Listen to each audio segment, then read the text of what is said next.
Cuán firme cimiento se ha dado a la fe de Dios en su eterna palabra de amor.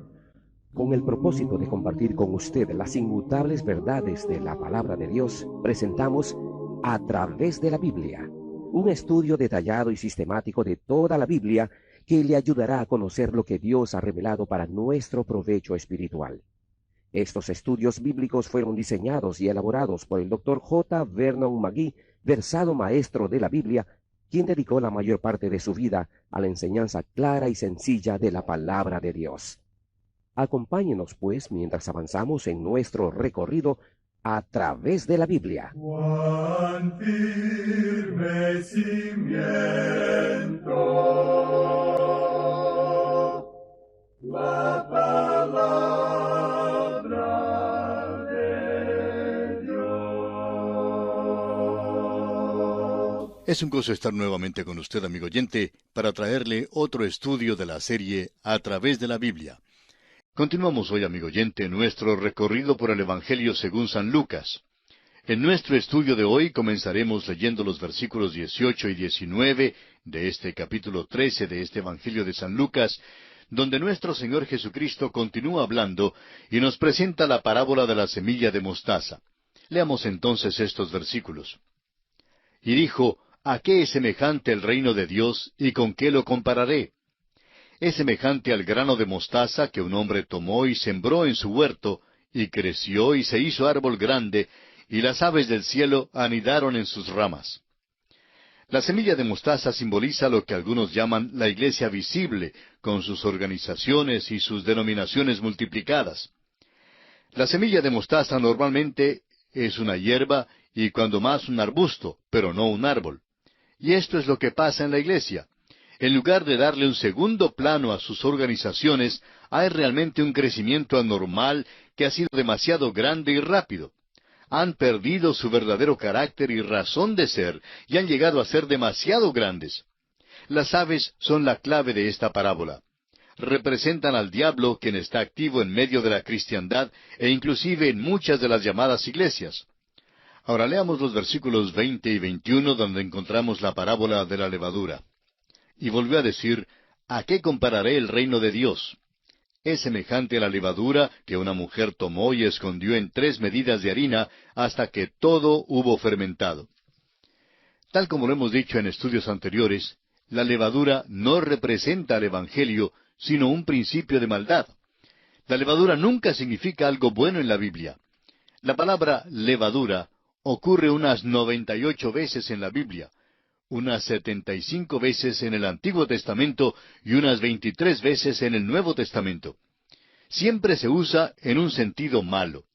Dice, por ejemplo, en Éxodo 12:15, 7 días comeréis panes sin levadura, y así el primer día haréis que no haya levadura en vuestras casas, porque cualquiera que comiere leudado, desde el primer día hasta el 7º, será cortado de Israel.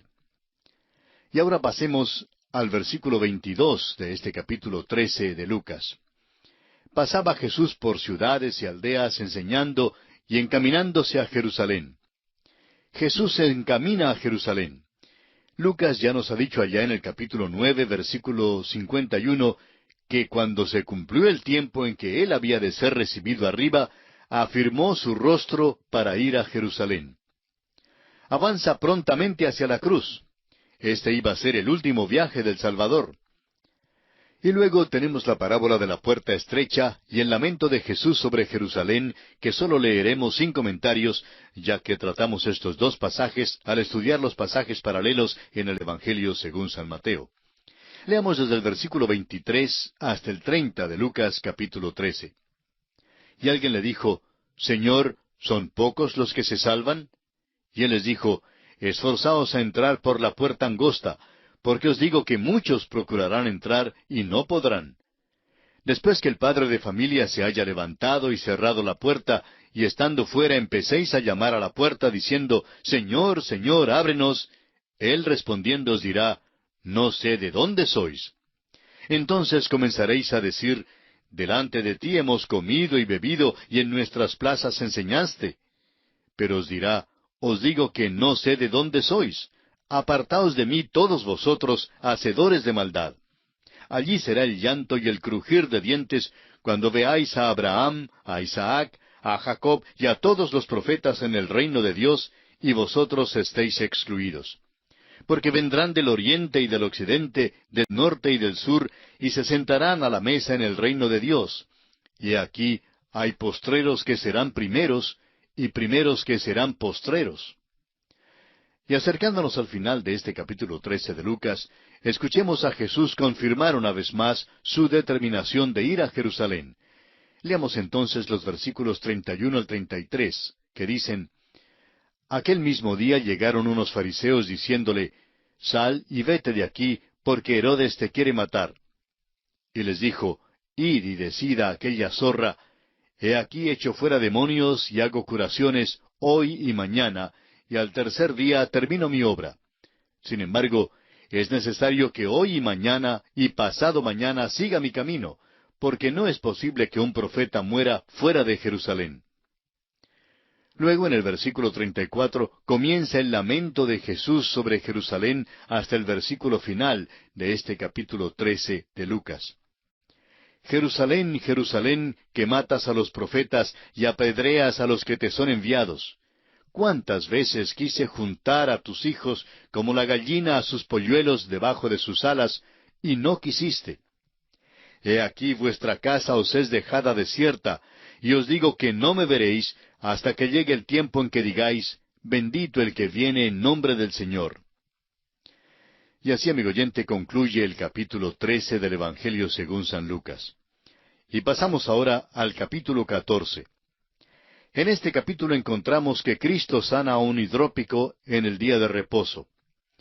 Enseña la humildad y el agasajar a los pobres, da la parábola de la gran cena, enseña lo que cuesta seguir a Cristo como discípulo y enseña en cuanto a la sal que ha perdido su sabor.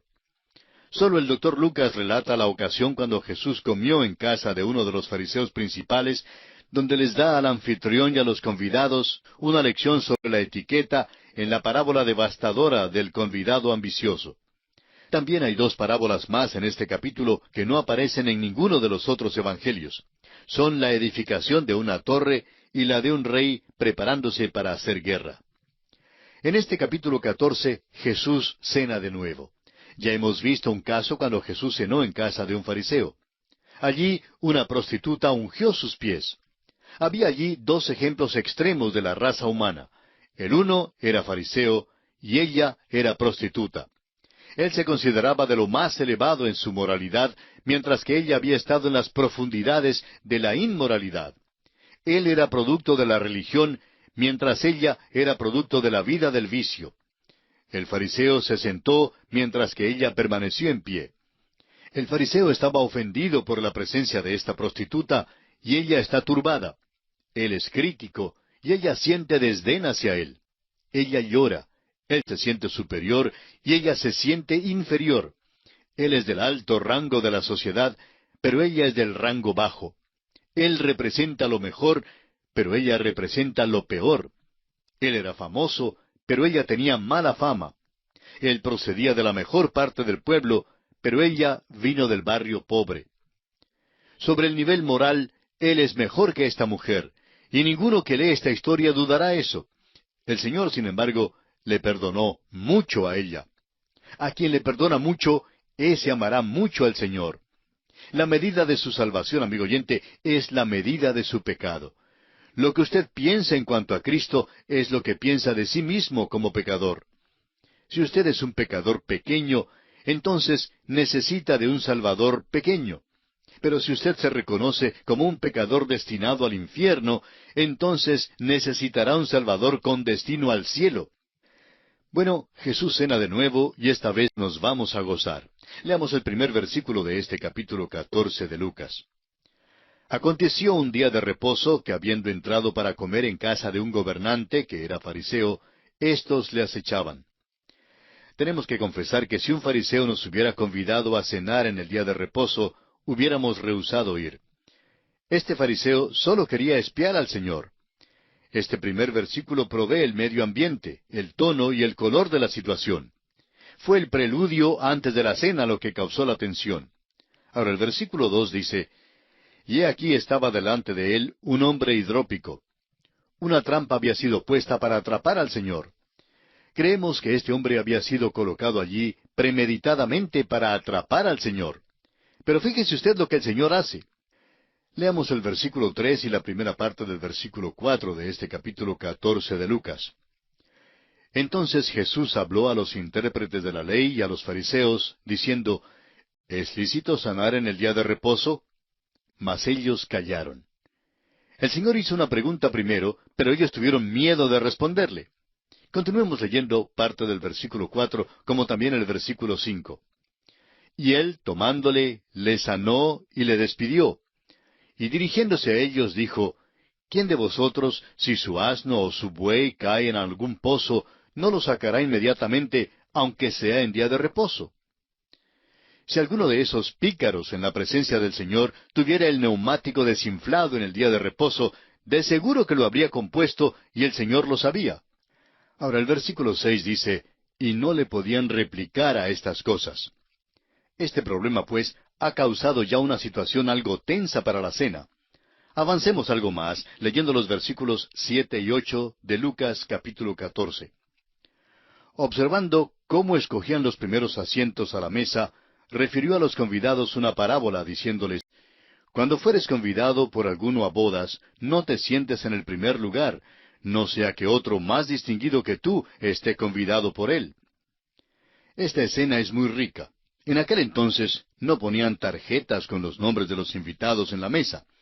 Las tarjetas deben haberse originado por alguna dama anfitriona que quiso proteger sus muebles, porque si usted no pone tarjetas en la mesa, pues habrá un tropel grande para tratar de obtener los mejores asientos. En esta ocasión, pues, cuando nuestro Señor cenó en la casa del fariseo, no había tarjetas. Cada uno de estos pícaros presentes habían criticado al Señor Jesucristo, y cuando llegó la hora de la cena, cada uno corrió hacia el primer asiento. En aquellos días había 4 asientos principales en la mesa. El primer asiento era de rango superior al 4º asiento principal. Y todos querían sentarse en el primer asiento, pero es obvio que todos no podían sentarse allí. Esta parábola revela, pues, 2 cosas. Primero, a los ricos les faltó la urbanidad. Y en segundo lugar, Cristo reprendió sus malos modales en la mesa. Cuando la cocinera anunció, a la mesa, todos corrieron enseguida a la mesa. La mesa en aquel entonces era un mueble muy bajo, y todos se recostaban a su alrededor. En cada lado había 3 lugares donde se podía recostar. En una situación así, era el segundo asiento, o sea, el que ocupaba el lugar central, el que constituía el lugar de honor. En otras palabras, habría los asientos número 1, número 2 y número 3 en un lado, en el lado que consideraríamos como la cabeza de la mesa. El asiento número 2 sería, pues, el lugar de mayor honor. Al otro lado de la mesa habría los asientos número 4, número 5 y número 6, y entre estos, el número 5 sería el lugar de honor. Siguiendo la mesa al otro lado, hay los asientos número 7, número 8 y número 9, y allí el puesto número 8 sería el lugar de honor. Y por fin, al cuarto lado de la mesa, el número 11 sería el lugar de honor. Es comprensible que algunos de estos viejos fariseos no pudieran moverse tan rápido como lo hacían algunos de los fariseos más jóvenes. Así pues, cuando la cocinera anunció a la mesa, el viejo, el que se había acercado lo más cerca posible a la parte donde comían, corrió para recostarse en el asiento número 2. Pero uno de los fariseos más jóvenes llegó antes que él, y por tanto se volvió rápido para tratar de alcanzar el asiento número 5. De nuevo llegó demasiado tarde porque alguien ya estaba allí. Así que con prisa trató de llegar al número 8, pero tampoco llegó a tiempo. Casi sin aliento, volvió para correr al asiento número 11 y llegó a tiempo. Este era un lugar bajo, pero todavía tenía un lugar de honor. Y así se recostó allí casi sin aliento. ¿Puede usted imaginarse, amigo oyente, lo cómico que debe haber sido observar a estos hombres corriendo lo más rápido posible para tratar de llegar a los lugares de honor? Ahora leamos los versículos 9 y 10 de Lucas capítulo 14. Y viniendo el que te convidó a ti y a él, te diga, da lugar a éste, y entonces comiences con vergüenza a ocupar el último lugar. Mas cuando fueres convidado, ve y siéntate en el último lugar, para que cuando venga el que te convidó te diga, amigo, sube más arriba. Entonces tendrás gloria delante de los que se sientan contigo a la mesa. El Señor Jesús le dijo a este grupo que cuando uno es convidado a una cena, no se debe lanzar hacia el lugar de honor. El anfitrión puede estar pensando en otra persona para sentarse en el lugar en que uno se ha sentado, y entonces tendrá que venir y decirle, tenga la bondad de pararse e ir a otro puesto más bajo. Aquí se va a sentar otro. Para llegar al lugar más bajo, amigo oyente, todo lo que necesita hacer es mudarse un solo puesto, pero es una acción humillante que da pena. Si es que le convidan, pues, a una cena, siempre vaya al lugar más bajo. No tendrá ninguna dificultad en alcanzarlo, porque ningún otro tratará de llegar allí. Luego, cuando llegue el anfitrión y vea dónde se sienta usted, dirá, usted es el convidado de honor, tenga la amabilidad de sentarse en este lugar de honor. Y entonces otro tendrá que cambiar su puesto. Esta es la buena etiqueta y es exactamente lo opuesto a la conducta que acaba de demostrar este grupo. Nuestro Señor saca en claro un gran principio de este incidente. Leamos el versículo 11 de Lucas capítulo 14. Porque cualquiera que se enaltece será humillado, y el que se humilla será enaltecido. Ahora el Señor corrige al anfitrión. Leamos los versículos 12 al 14. Dijo también al que le había convidado, cuando hagas comida o cena, no llames a tus amigos, ni a tus hermanos, ni a tus parientes, ni a vecinos ricos, no sea que ellos a su vez te vuelvan a convidar y seas recompensado. Mas cuando hagas banquete, llama a los pobres, los mancos, los cojos y los ciegos, y serás bienaventurado, porque ellos no te pueden recompensar, pero te será recompensado en la resurrección de los justos. Nuestro Señor está manifestando ahora otro gran principio. La mayoría de nosotros convidamos al mismo grupo a comer en nuestra casa una semana, y la semana siguiente vamos a la casa de uno del mismo grupo, y así pasa semana tras semana. Pero el Señor aquí está condenando esta práctica.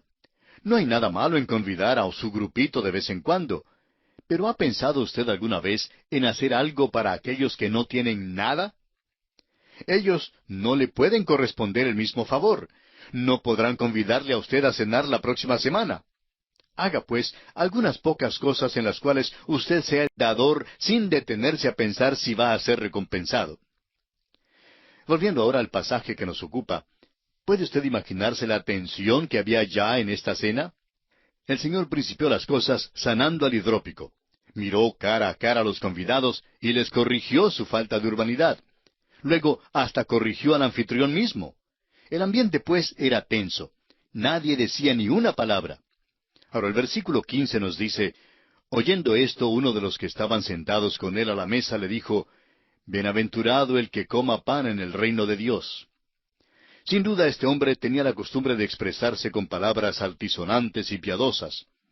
En aquel momento delicado de silencio, cuando todo estaba tan tirante, un viejo pícaro habló diciendo, bienaventurado el que coma pan en el reino de Dios. Ojalá pudiéramos nosotros haber estado allí y le habríamos preguntado, ¿qué quiere decir usted con eso? Dudamos que pudiera habernos dicho lo que realmente quería decir. Su declaración no fue nada más que una piadosa frase ya gastada. Se oye decir muchas pero grulladas piadosas en nuestros círculos conservadores de hoy en día, y hasta nos cansa oírlas. Es cosa maravillosa alabar al Señor, pero a veces llega a ser algo fastidioso cuando una persona constantemente repite la misma frase, gloria a Dios o aleluya, pero realmente no alaba al Señor. Cuidémonos, pues, de usar las frases piadosas ya gastadas. El Señor se volvió, pues, hacia este pícaro, y creemos que sus ojos se encendieron con ira al hablarle. Leamos los versículos 16 y 17 de este capítulo 14 de San Lucas. Entonces Jesús le dijo, un hombre hizo una gran cena, y convidó a muchos. Y a la hora de la cena envió a su siervo a decir a los convidados, venid, que ya todo está preparado. La parábola de la gran cena tendría interés especial para todos los convidados a esta cena, porque se relacionaba con una ocasión similar a esta. Era costumbre de enviar invitaciones a tales cenas con mucha anticipación, pero al llegar el día de la cena, la costumbre era enviar otra invitación personal. Dios, amigo oyente, ya ha puesto en circulación una invitación a toda la humanidad. ¿Qué hará el hombre con ella? La invitación de Dios es para recibir la salvación. Este banquete de Dios es solo por invitación. Por tanto, usted no puede comprar una invitación a la fiesta. Usted solo puede venir a esta cena por medio de la gracia de Dios. El apóstol Pablo, escribiendo a los Efesios, dice en el capítulo 2 de su carta, versículos 8 y 9, «Porque por gracia sois salvos por medio de la fe, y esto no de vosotros, pues es don de Dios, no por obras, para que nadie se gloríe». La condición para poder asistir al banquete es aceptar el don de Dios. Lo único que excluirá del cielo a cualquier ser humano es su negativa a aceptar la invitación. Esta invitación dice, «Venid, que ya todo está preparado». Con esta parábola, el Señor Jesús le dice al fariseo, «Tú dices, bienaventurado el que coma pan en el reino de Dios». Pero lo que dices no son más que tonterías habladas en lenguaje que suena piadoso. Veamos entonces lo que hacen los hombres con la invitación de Dios. Leamos el versículo 18 de Lucas capítulo 14. Y todos a una comenzaron a excusarse. El primero dijo, «He comprado una hacienda y necesito ir a verla. Te ruego que me excuses». Y siendo que nuestro tiempo ya se ha agotado, amigo oyente, vamos a detenernos aquí por esta ocasión, pero continuaremos esta interesantísima consideración en nuestro próximo programa.